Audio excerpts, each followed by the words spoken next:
Mga panibagong sanctions ipinataw ng EU at UK sa Russia. Marahil ay nagtataka ka rin kung bakit nagkakaroon pa ng panibagong sanctions ang EU at UK laban sa Russia. Gayong sa kalagitnaan pa lamang ng taon ng 2022, ang halos lahat ng sanctions sa Russia ay naipataw na nila. Kaya't kung nagtataka ka rin kung bakit may panibagong sanctions ang EU at UK sa Russia, ay tapusin mo lang ang videong ito at aalamin rin natin kung bakit hindi na nakisali pa si Trump sa mga panibagong sanctions laban sa mga Ruso. Kung matatandaan natin, itong Mayo Agis lamang ay nagbabala ang EU sa Russia na magpapataw ito ng mga panibagong sanctions kung hindi nito tatanggapin ang 30 days unconditional ceasefire para sa Ukraine at Russia. At makalipas nga ang halos 2 linggo ay hindi pa rin nakakamit ng Ukraine at Russia ang tigil putukan sa usaping ito, kung kaya't ipinataw na ng EU at UK ang mga panibagong sanctions nito laban sa mga Ruso, kung saan ang mga sanctions na ito ay mag-freeze ng assets ng mga panibagong kumpanya mula sa Russia at kahit sa labas ng bansa na may kaugnayan ng suporta para sa militarisasyon ng Russia, kabilang na ang mga may-ari ng mga panibagong shadow fleet ng Russia, kung saan bagamat matagal nang isinanctions ng EU, kabilang na ng US at allies dito sa Asia ang shadow fleet ng Russia at mga kumpanyang sumusuporta sa militarisasyon nito, ay nagagawa pa rin itong lusutan ng mga Ruso sa pamamagitan ng pagpapalit ng flagship ng mga barko, pagpapalit ng owner at pangalan ng mga ito, kabilang na ang mga kumpanyang may kinalaman sa pagsuporta sa militarisasyon ng mga Ruso. Kaya't sa madaling salita, ang mga dating sanctions ng EU at US sa Russia ay nag-i-exist lamang sa mga kumpanyang pinakikinabangan pa noon ng Russia at hindi sa mga panibagong kumpanya na may ibang pangalan at lihim na operasyon para makalabas at makapasok ang produkto sa Russia. Kaya't ang mga panibagong sanctions ng EU at UK sa Russia ay magiging napakalaking problema ulit para sa Russia dahil kakailanganin na naman ng Russia na gumamit ng mga panibagong barko at magpalit ng pagkakakilanlan ng mga pag-aari nito, isang bagay na bukod sa magastos ay napakadelikado para sa mga tunay na nagmamay-ari ng mga ito. Kaya't may napakasamang epekto ang sanctions na ito para sa mga Ruso at kakailanganin ulit nila ng ilang panahon, pera at impluensya upang muling malusutan ang mga panibagong sanctions ng EU at UK sa kanila. Subalit may problema dahil hindi na nakisali ang US sa mga sanctions na ito laban sa Russia. Ibig sabihin ay hindi magagawa ng mga bansa sa Europa na ma-freeze ang lahat ng asset ng mga kumpanyang tumutulong sa Russia, maliban na lamang kung ang mga asset na ito ay nasa loob ng bansa nila at konektado sa paggamit ng kanilang pera, dahil tanging ang US lamang ang may kakayahan mag-freeze ng US dollar asset ng isang kumpanya at maputol ang pakikipagtransaksyon nito sa buong mundo gamit ang kanilang pera. Kaya't bagamat maaaring mapatigil ng Europa ang mga negosasyon ng mga kumpanya mula sa Russia na nasa loob ng bansa nila at gumagamit ng kanilang pera, ay hindi naman ito makokontrol kung ang negosasyon ay nasa labas na ng bansa nila at US dollar ang ginagamit na pera. Kaya't bagamat may masamang epekto ang sanctions ng EU sa Russia, ay hindi ito kasing bigat kung sasali sa sanctions ang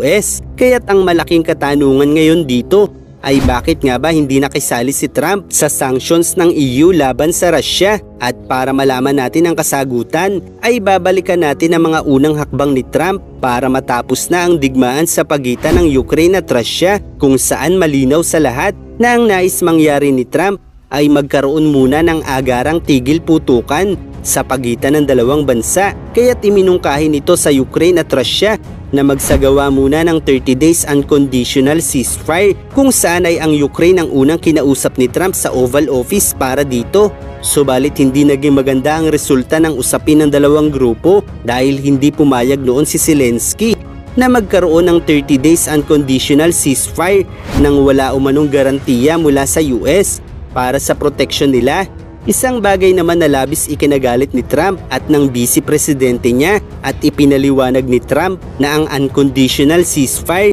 ay hindi kinakailangan ng garantiya dahil ang hakbang umano na ito ay upang matigil lamang muna ang pagdanak ng dugo sa magkabilang panig at upang mapag-usapan ang ninanais ng bawat panig sa bubuuing kasunduan. Subalit tila nga ay naging sarado ang isip ni Zelensky sa usaping ito, na dulot marahil ng matinding naranasan nito sa digmaan laban sa mga Ruso, kaya tinanggihan nito ang mungkahi noon ni Trump. At para naman gisingin sa katotohanan si Zelensky kung gaano kahalaga ang 30 days unconditional ceasefire na iminumungkahi ni Trump para sa kanila, ay ipinahayag ni Trump na pababayaan na nito ang Ukraine na makidigma sa Russia, kaya't wala pa ring natanggap ang Ukraine noon na sandata o suporta mula sa US. Kaya naman pinaulanan sila noon ng Russia ng bomba, isang bagay naman na hindi natiis ni Trump, kung kaya't agad ring nagbabala si Trump laban kay Putin. Napapatawan niya umano ito ng sanctions kung hindi ito titigil sa pag-atake sa Ukraine,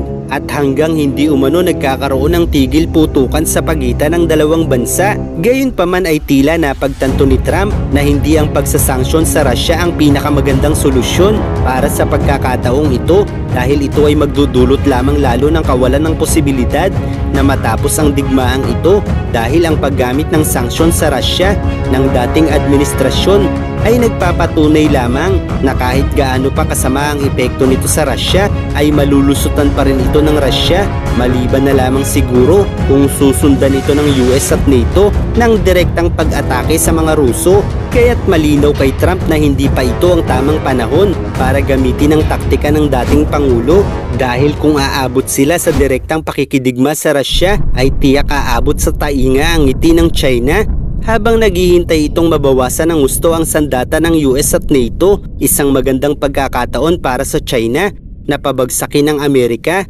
Kaya naman mas pinipili ni Trump na matapos na lamang sa kasunduan ng digmaang ito, habang isinusulong niya pa ang pagkakaroon ng Golden Dome para sa mga Amerikano, dahil malinaw na ang geopolitika sa kasalukuyang sitwasyon ay tila nga maaaring mauwi sa pinakamalalang digmaan sa kasaysayan ng mundo. At ngayon nga na tila nahimasmasan na si Zelensky, ay napagtantunan nito kung gaano kahalaga ang 30 days unconditional ceasefire na iminumungkahi sa kanya noon ni Donald Trump, isang bagay na isinusulong na ngayon mismo ni Zelensky. Subalit ang naging pagtutol nito noon kay Trump ay tila nagbigay ng pagkabahala para sa Russia, dahil kung tumanggi noon si Zelensky sa 30 days unconditional ceasefire na ito at bigla na itong nagbago ng isip at pumayag na sa kasunduang ito, ay hindi malabong maisip ng Russia na mayroon ng pinaplano o malaking bagay ang makakamit ng Ukraine kung susunod sila sa plano.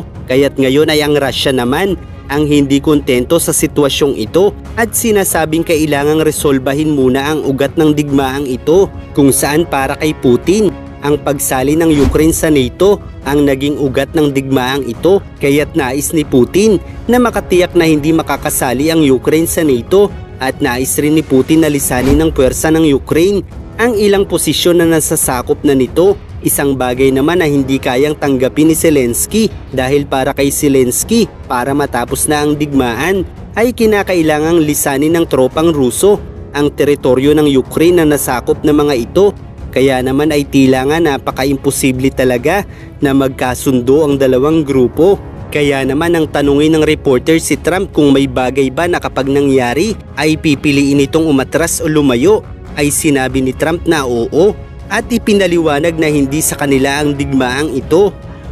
Because this isn't our war, this is not my war.